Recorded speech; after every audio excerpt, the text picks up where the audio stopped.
Good Morning Business, le grand entretien. 8h20 sur BFM Business et sur RMC Découverte. Notre invité avec Raphaël Legendre, c'est Éric Chenu. Bonjour. Président de la Fédération nationale de la mutualité française. Vous êtes le porte-parole des mutuelles et vous aussi, vous allez être mis à contribution comme les entreprises. Pourquoi ? Parce qu'il faut trouver des économies partout, notamment sur les dépenses de l'assurance maladie. Il y avait des informations la semaine dernière comme quoi on vous transférerait une partie des remboursements des consultations chez le médecin. Ça revient à augmenter le ticket modérateur. Est-ce que vous confirmez cette information ? Est-ce que vous avez estimé le montant du coût ? Effectivement, la piste sur laquelle semble travailler le gouvernement serait un relèvement du ticket modérateur sur les consultations médicales de 30 à 40%. Donc les mutuelles, les complémentaires santé seraient dans l'obligation de prendre en charge ce différentiel. Et en année pleine, selon les estimations, on est entre 1,3 milliard et 1,5 milliard de dépenses supplémentaires.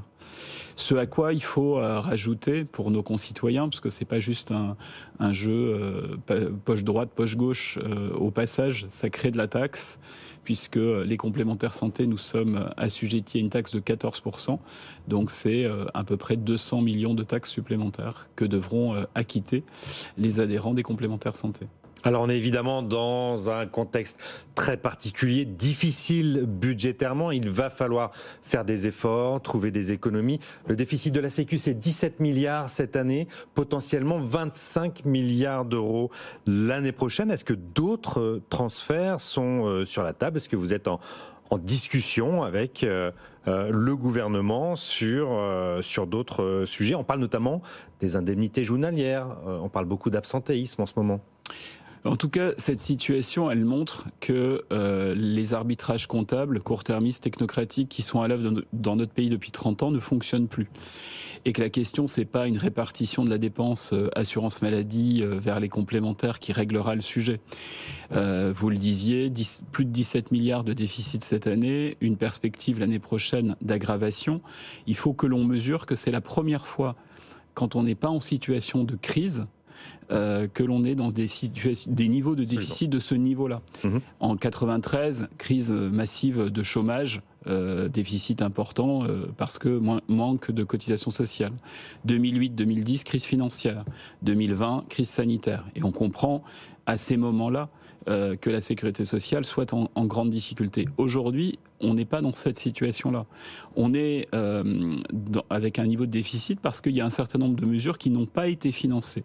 Et on a demandé à l'assurance maladie de payer sans lui affecter les recettes nécessaires. C'est notamment les mesures Ségur d'il y a quelques années, qui étaient absolument indispensables pour l'hôpital, mais qui n'ont pas été financées.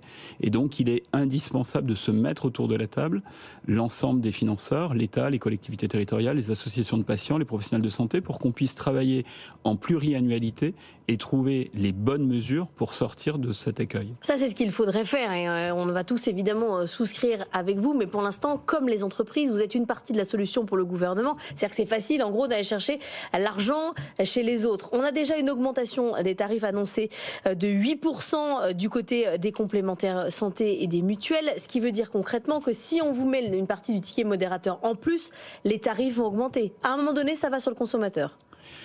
Comme vous le dites, l'année prochaine, il y avait déjà un certain nombre de revalorisations des consultations médicales, paramédicales.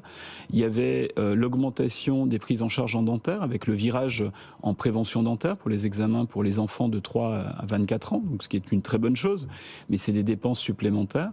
Et si cette piste est confirmée, elle le sera vraisemblablement en tout ou partie, eh bien, il faudra à la fin, bien évidemment, trouver le moyen d'équilibrer. Nous faisons fonctionner des entreprises.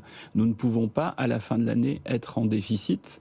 On a l'obligation prudentielle d'être à l'équilibre. Mais ce qui veut dire que ce n'est pas 8% l'année prochaine, ça pourrait être combien ? Je ne sais pas du tout. Les 8%, c'était pour 2024. Hein. C'était pas pour 2025. Pour 2025, donc, je ne sais pas encore vous dire.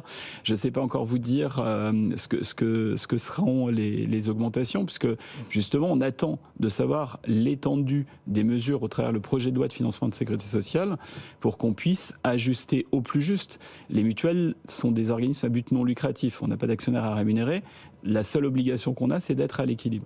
En même temps, Éric Chenu, un rapport sénatorial publié il y a quelques jours, quelques semaines, fin septembre, critiquait ces hausses particulièrement fortes en 2024. Vous l'avez dit, plus 8,1%. Les sénateurs indiquaient qu'il faudrait rester attentif au bilan financier des complémentaires santé sur les années à venir afin de vérifier le caractère strictement proportionné des augmentations et de cotisations. Et ils soulignaient notamment les frais de gestion des complémentaires qui ont augmenté de 20% en moyenne, ce qui est 2 fois plus vite que l'inflation. Qu'est-ce que vous leur répondez aujourd'hui ? C'est quoi les coûts de gestion ? Les coûts de gestion, c'est de la prévention. Les coûts de gestion, c'est de l'action sociale. Les coûts de gestion, c'est des conventionnements avec des établissements hospitaliers pour éviter des restes à charge pour les ménages. Les coûts de gestion, c'est le tiers payant, ce qui vous évite d'avancer les dépenses. C'est de l'accueil physique ou téléphonique en France. Voilà, c'est ça les coûts de gestion. Et c'est ce que nous demandent nos adhérents. Donc je crois que les coûts de gestion, c'est avant tout des prestations en nature et en service. Et aujourd'hui, nos adhérents nous demandent de plus en plus de prévention. Donc faisons la part des choses sur ce qui relève de prestations en nature et en service, et on pourra là être challengé réellement sur des coûts de gestion. Est-ce qu'on ne va pas un peu loin justement sur des garanties toujours plus couvrantes sur l'ostéopathie, la naturopathie, la sophrologie? C'était des soins soulignés dans ce rapport-là. Voilà. L'ostéopathie, c'est quelque chose qui est demandé par nos adhérents. Je ne sais pas pourquoi les sénateurs se fixent là-dessus. Un problème avec l'ostéopathie. C'est une formation qui est reconnue par les pouvoirs publics. Il y a des listes préfectorales qui déterminent les ostéopathes. La sophrologie, c'est utilisé à l'hôpital public dans un certain nombre de prescriptions. Donc, je ne vois pas où est la difficulté. Et c'est objectivement pas ça le problème. Qu'après, et le rapport y fait référence, il y a besoin de remettre à plat le contrat responsable et solidaire. C'est-à-dire le contrat socle qui doit couvrir les soins essentiels. On y est nous-mêmes extrêmement favorables et on est prêt à proposer un contrat responsable solidaire sur les soins essentiels sans aucune complément, sans aucun prestation supplémentaire pour permettre un choix complet à tous ceux et celles qui en ont besoin dans notre pays. Un mot sur les établissements de santé. Vous en représentez certains au sein de la Mutualité française. Ce matin, Hélène Cornet nous racontait que le groupe Résilétudes, qui a 5000 patients dans ces immeubles et appartements, est en grande difficulté financière. C'est une résidence senior parmi d'autres. Le secteur est en difficulté. Jusqu'à quel point dans ce que vous voyez ? Aujourd'hui, nous gérons 250 EHPAD au sein de la mutualité, 250 résidences seniors. Effectivement, ce sont des secteurs qui sont en grande difficulté parce que les coûts induits par l'inflation sur l'énergie, sur l'alimentation, sur les consommables n'ont pas été totalement répercutés dans les dotations soins, dans les dotations dépendance.